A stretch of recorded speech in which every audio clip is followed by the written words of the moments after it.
I bet you're like me and you're not sure which console you should be buying. That is correct. Holiday season is right around the corner, and you're probably wondering which console you want to put on your Christmas wish list. Because I know that I'm already going to be buying one of them. I'm not sure which one yet. So I just wanted to walk through what we know about the console so far. Some of, let's say, the design, the specifications of the console itself, the games, not as much about the games, but what they're capable of, and what we're going to get, graphics, special features, and most importantly, the price. So let's just hit this running. So we got 3 consoles, or 4 technically if you want to include the 2 variants of the PS5, but 3 consoles that you can choose from this holiday season that are brand new. Unfortunately, Nintendo's not giving us anything. Come on, Nintendo. So we have the Xbox Series X, we have the Xbox Series S, and we have the PlayStation 5. So let's just jump right into the design of the Xbox Series S. Now, I'm a huge fan of simplicity. I went and did the interior design school. I have an architectural degree, and now we're doing marketing. Like this, I like kind of the modern, very sleek, clean. I don't even know how to describe it. It's just, it brings in a sense of perfection. You know, kind of like the Borg from Star Trek. It's a cube. It's a obelisk. It's perfection. And that's the way I kind of view the design style that Microsoft is going with. Now, it's obviously a nice matte black on the Series X, comes with an optical drive and a few things to kind of make it kind of cool. In the design, it's basically larger than what you currently get with the Xbox One X as far as its height goes.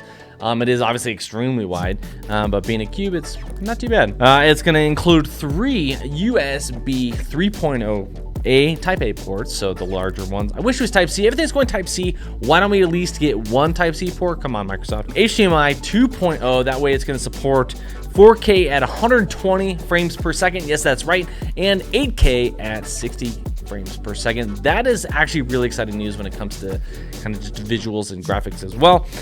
It's going to include an Ethernet port. I mean, what doesn't? Because that's the best way to connect to the internet. Don't get me wrong, Wi-Fi is great, but Wi-Fi is not as reliable. You've got your Kensington lock as well. That way, if you want to keep it secured to your platform, secured to the wall, wherever you're putting it, you don't have to worry about it falling over or getting stolen. It is nice to have that. I mean, I don't know how secure it's going to be, but it's pretty dope. It's on the back there, along with an expansion-based spot on the back for you to plug in.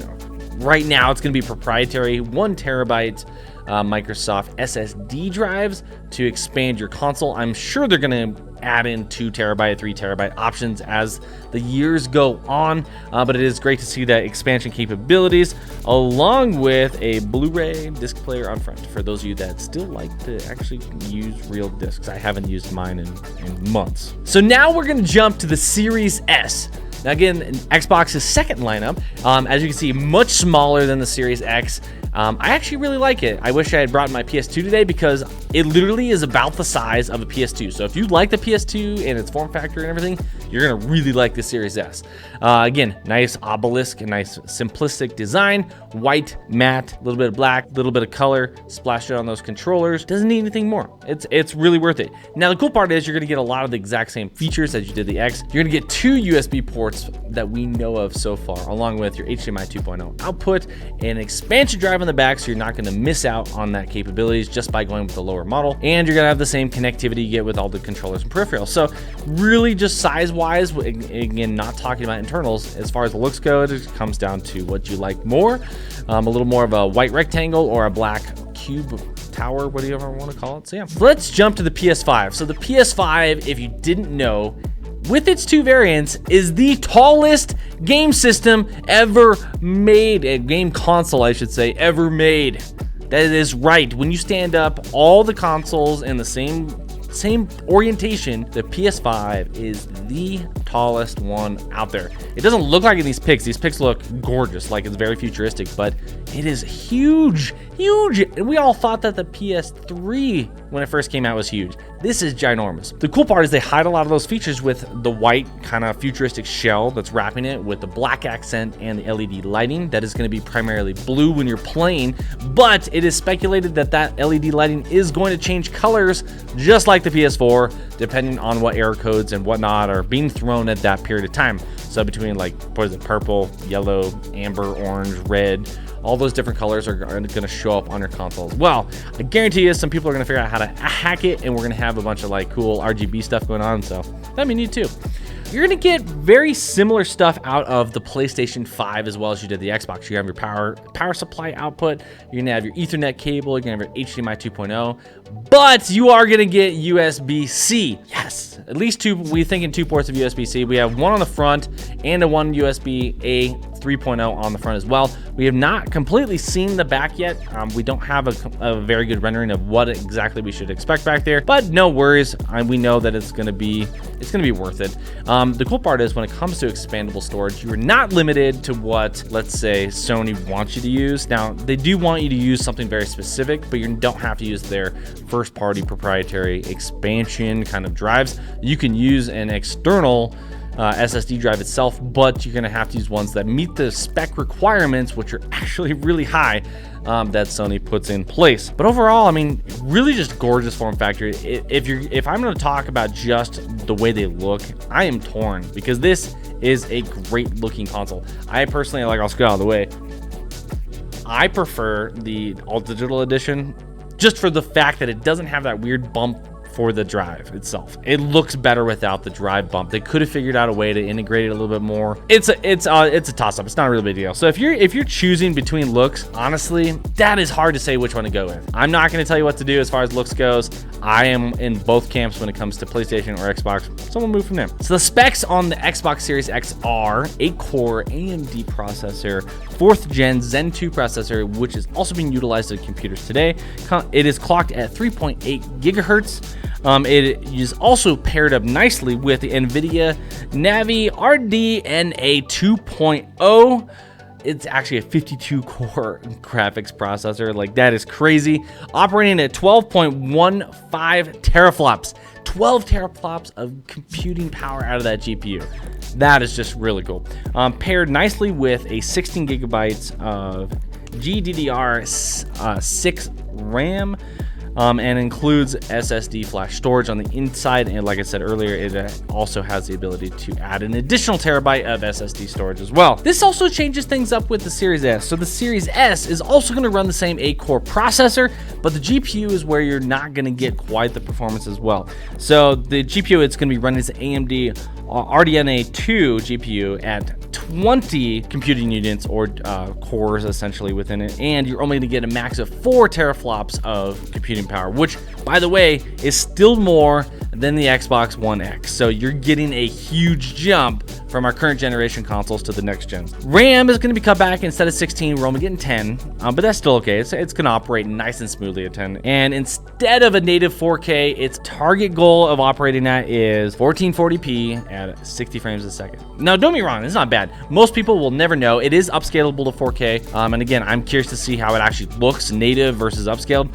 But 4K, come on, that should be the standard these days. I don't get it. Everybody's pushing 4K. So when we jump over to the PS5, that's where things get fun because they do it kind of weird. So PS5 is also running that same AMD 8-core 4th gen processor, but instead of being at a 3.8, it is at a 3.5 gigahertz with a variable refresh rate. So that itself is going to be interesting. So essentially, depending on how you're using it, their idea is they want to dedicate more of the computing power to the graphics and the way the thing operates rather than the speed of the system being fixed like Xbox. It is also powered by the NVIDIA Navi RDNA 2.0, but instead it's only got 36 cores operating at 10.28 teraflops of computing power. Again, architecture is interesting because it can be less and still operate better. So I'm curious to see side by side. Let's get some of the same games and let's see how they operate side by side. The difference is going to be, how is it rendered? How is the system and the way the architecture is built, rendering the lighting, rendering everything? So here's a couple of different things you're gonna actually like about the Xbox Series X. And so as the games come out, as new things are launched, we're not actually gonna see a lot of first-party titles launched with the Xbox. In fact, they've actually announced that first-party titles for this made specifically for the Series X and the Series S will not come for 2 years. That's right, 2 years. So we have to rely on a lot of titles that are going to be cross-platform or at least made for multiple different settings computer, PC, you got your consoles, Switch, who knows? So there may be a little bit of not as good graphics as we expect. I mean, look at what we've already seen with the Halo Infinite trailer and the gameplay itself. Like, it looks great, but it could look better. But that's also because it's built on the Xbox One X engine. So there's a few things that are optimized for the One X and are upscaled for what the Series X is capable of. With that, we are also going to be, the benefit of gaming though is that you have access to Microsoft's Game Pass. Game Pass gives you hundreds of games that you can play on the spot with either free or an extremely big discount. So if you haven't been a part of the Game Pass and you're an Xbox subscriber, I mean, I have it. I highly recommend it. I don't use it as much as I think I should, but it does pay for itself a real darn quick with the different games that when the one comes out, when Halo Infinite comes out, we know it'll be available on Game Pass for all of you Game Pass subscribers. That right there makes it worth it for the entire year. That's just me. With that, here's something really cool. So they've announced already that if you were playing a cross-platform game like Fortnite, Call of Duty, Battlefield, any of those that are cross-platform between PlayStation, PC, and Xbox, they've already said that they're going to put priorities on making the quality of the game better for Xbox than PlayStation. I'm sorry, PlayStation fans. Maybe that's because of the capabilities of the system. Maybe that's, we'll call it Sony tax, the way they handle cross-platforming. I don't know. We already know that we're not going to get the same quality game out of all the systems. So Xbox, if you care about those cross-platform game, those online multiplayers, you're gonna want to enjoy the experience better on the Xbox. I'm sorry, it's the way it is. The other cool thing is the Xbox does have native 4K gaming. Unfortunately, not on the S, but at least it does on the Series X and Sony. I don't get it. Why didn't you? 1080p with upscaling doesn't make sense. So speaking of which, so here with Sony does ride the boat with its gameplay exclusives. The fact that you got more games coming out for it at launch than the Xbox, that gives anybody a reason to jump over and hop ships or buy both if you got that kind of dough.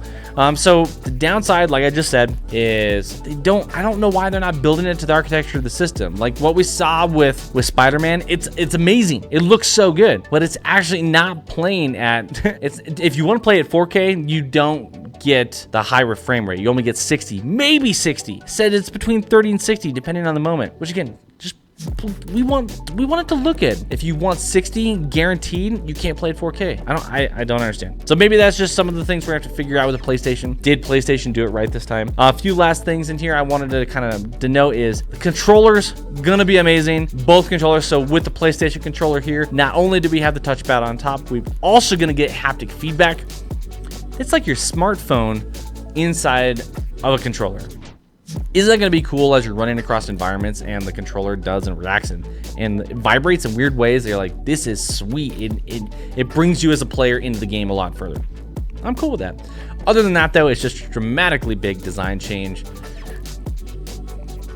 Take it or leave it. The Xbox controller, on the other hand, is still playing off the fact that they truly do have one of the most ergonomic controllers on the market. If you haven't held one, you got to. They're bringing elements from their Elite controllers into it, like the D-pad here. That D-pad is coming from what success has been out there with the Elite controller. And if you want to instant share, you definitely can now too.